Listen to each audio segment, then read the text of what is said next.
Je crois au moment où je parle qu'il est en train de neiger. Je ne sais pas si la neige va tenir, mais en tout cas j'ai un spectacle très joli derrière moi. J'ai pas trop de luminosité non plus parce que forcément jusqu'au 21 décembre on va ne faire que plonger vers l'obscurité.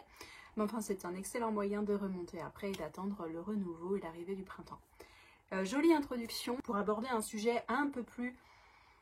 différent de ce que j'ai abordé par le passé, notamment avec ma vidéo sur le minimalisme un petit peu financier, quelques astuces pour gérer au mieux son budget en termes de consommation. Je voulais aujourd'hui parler de psychologie financière, de psychologie d'argent, parce que je trouve que c'est un sujet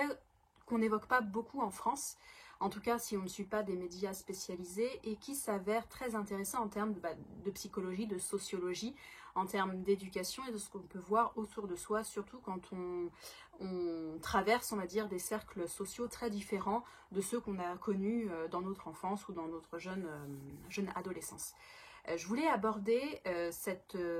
théorie du zip code. J'ai lu un petit peu partout dans certains articles et qui j'ai trouvé très intéressant parce que c'est une théorie qui nous vient des États-Unis. C'est une théorie qui a fait l'objet de plusieurs études dans beaucoup d'universités américaines sur l'importance qu'a pris ou que prend le code postal dans lequel nous sommes nés, dans lequel nous avons vécu nos 15-18 premières années, à quel point ça va peut-être nous définir en tant qu'individu sur notre rapport à l'argent, sur notre éducation, quelle est l'influence que ça va avoir dans notre vie professionnelle et notre vie personnelle, dans nos années d'adulte. Et je trouvais que c'était assez intéressant parce que ça m'a fait prendre personnellement conscience de beaucoup de choses, de beaucoup de comportements que j'avais par rapport à l'argent, que je n'avais pas forcément analysé en tant que tel, et en tout cas je n'avais pas analysé l'origine de ces comportements-là. Pour aller plus loin dans cette théorie, c'est une étude qui indique que si nous avons vécu nos 15 premières années dans un univers, on va dire, avec un milieu socio-économique un petit peu sous tension, avec des personnes qui vivent de leur salaire et donc qui attendent leur salaire mois par mois parce que sinon il n'y a pas d'autre rentrée d'argent que le salaire, et puis eh bien, il y a des dettes un petit peu par-ci par-là, cela va avoir tendance à nous inconsciemment à nous faire intégrer un modèle économique bien particulier qui peut être différent par exemple d'un jeune adolescent qui va grandir dans un milieu aisé et qui va côtoyer par exemple des personnes situées socio-culturellement à des niveaux plus élevés, donc soit du haut fonctionnariat, soit du libéral, soit des professions voilà, plutôt cadres, et c'est sûr qu'on ne va pas forcément avoir le même comportement à l'argent, le même rapport à l'argent, la même éducation financière selon les milieux dans lesquels on évolue. Ça veut dire qu'on ne va pas forcément avoir des aspirations plus grandes que celles qu'on a côtoyées toute notre enfance, c'est-à-dire que si des personnes vivent dans ces milieux socio-culturellement et qui vont avoir peine à sortir de ce milieu-là et à aller tenter sa chance soit dans de très longues études et puis avoir un salaire qui dépasse 2000, 3000, 4000 euros par mois, c'est sûr que quand on ne côtoie dans son enfance et sa jeune adolescence que des personnes qui stagnent malheureusement à un niveau, on va dire, à 2000 euros maximum, c'est sûr qu'on ne va pas partir avec une grande confiance dans la vie pour, en tout cas une grande connaissance pour sortir de ces schémas-là. Et c'est une théorie qui reprend aussi beaucoup de facteurs non financiers comme l'ouverture à la culture. Mais ça, je pense que c'est pas forcément socio-culturel, ça dépend pas forcément de ses moyens, ça dépend du centre d'intérêt en fait des personnes, parce que c'est pas parce qu'on n'a pas beaucoup d'argent qu'on ne lit pas, et inversement, c'est pas parce qu'on a énormément d'argent qu'on va passer notre vie dans les musées, qu'on va faire des cours pour s'instruire, qu'on va s'instruire de manière différente, etc. Les chances à l'éducation ne sont pas forcément les mêmes non plus, les voyages ne sont pas forcément les mêmes non plus, et je trouve qu'il est très difficile de trouver les outils soi-même pour dépasser les schémas qu'on a connus, si on souhaite les dépasser évidemment, si on souhaite voir ce qui se passe ailleurs dans d'autres classes socioculturelles. On n'a étrangement jamais eu autant d'accès à l'information, et étrangement il y a moins de mobilité sociale, il y a moins de personnes qui justement partent d'un milieu très pauvre pour arriver à des sphères très hautes. En tout cas, ce n'est pas la moyenne, c'est plutôt une exception qu'autre chose, et c'est pour ça qu'on nous vend aujourd'hui de belles histoires, de belles lignes de vie, de beaux voyages de vie, et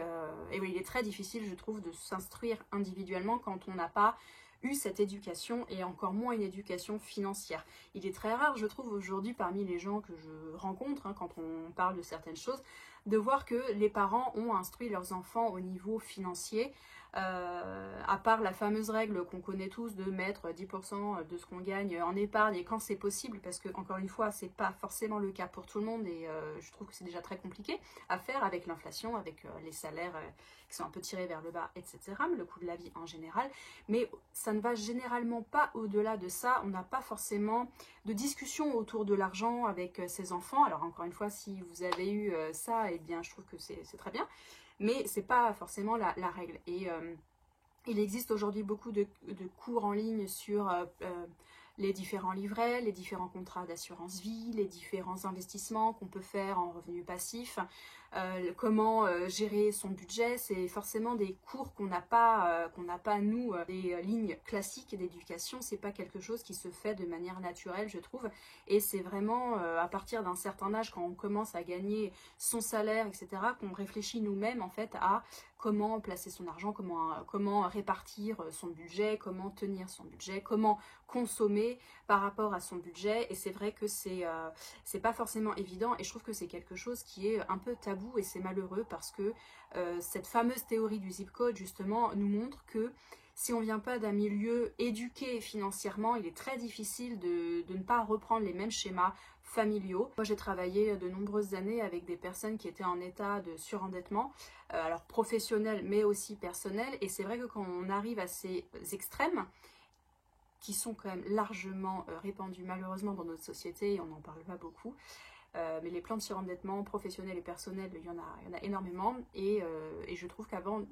voilà, il y a beaucoup de schémas qui permettent de ne pas aller par là, et beaucoup de schémas aussi qui permettent d'aller dans cette ligne-là. Je parle hors événements extraordinaires évidemment, je parle hors catastrophe naturelle ou hors maladie, mais quand il s'agit de gérer son budget, si on peut prendre de bonnes décisions en amont et s'éduquer financièrement, je trouve que ça vaut le coup quand même d'y consacrer un peu de temps. Je sais très bien que les gens disent qu'on n'a pas le temps en semaine, mais on peut tous au moins dégager une demi-heure par semaine, voire une heure, et se consacrer à l'étude d'un sujet, soit à l'écoute d'un podcast consacré aux finances. Et je trouve que c'est très intéressant parce que il faut être actif aussi dans cette théorie du zip code pour justement démonter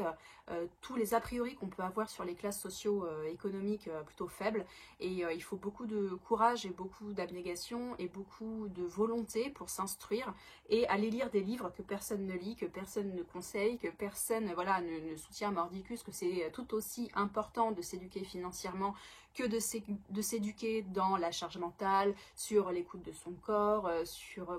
pour moi c'est aussi important que d'aller faire une thérapie par exemple. Je pense que tout le monde aurait besoin d'une bonne thérapie parce que c'est un exercice assez difficile mais assez libérateur, et pour moi il ne faut pas forcément attendre de rencontrer des problèmes de vie graves avant d'aller entamer des chemins de thérapie classiques chez un thérapeute psychologue ou psychiatre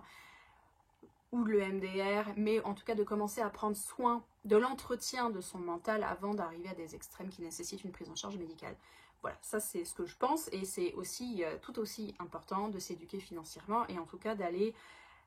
chercher des infos. On n'a pas forcément eu plus jeune, d'écouter des podcasts vers lesquels je pensais moi jamais m'intéresser aujourd'hui, et aujourd'hui il existe énormément de podcasts liés à l'information sur la psychologie financière, sur l'investissement, comment investir quand on a de petits revenus, comment gérer son budget quand on a des petits revenus. On n'a jamais eu autant d'informations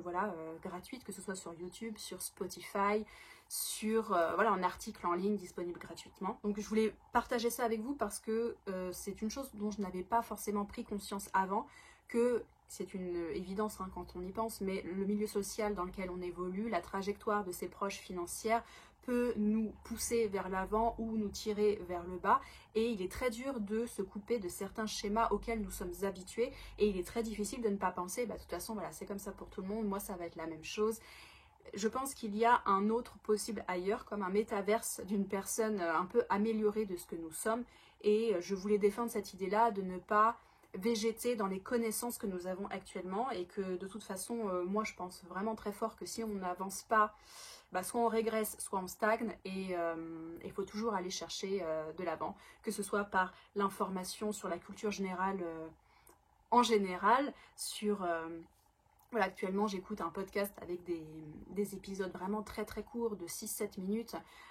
sur l'histoire des bijoux par exemple, qui s'appelle La Voix des bijoux. Je vous le mettrai en barre d'infos si ça vous intéresse. C'est quelque chose qui me tire vers le haut, c'est-à-dire que ce sont des jolies histoires poétiques, douces, avec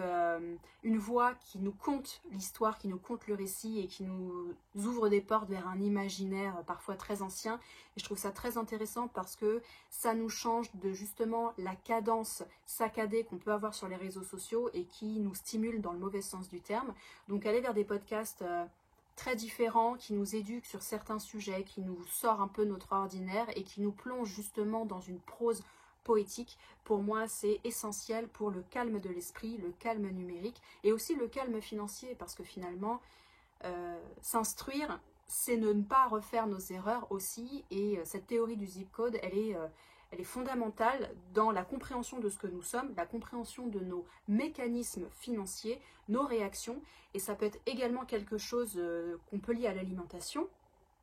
La théorie du zip code, elle a été fondée initialement sur les chances de réussite dans la vie, les chances de réussite professionnelle et financière, mais pour moi, il faut aussi l'allier dans les mécanismes justement de sa santé mentale, de l'alimentaire. Si on a vécu dans une famille pendant 18 ans, 19 ans, 20 ans, où il n'y avait aucune éducation à l'alimentation, et malheureusement, c'est un peu pareil, il faut aller chercher soi-même l'information. On a tendance aujourd'hui à démontrer que les enfants n'ont pas forcément, en volant de leurs propres ailes, une éducation alimentaire et que ça peut générer par la suite des troubles ou alors un mal-être très profond. Donc c'est pareil, refondre une méconnaissance de l'alimentation, ce n'est pas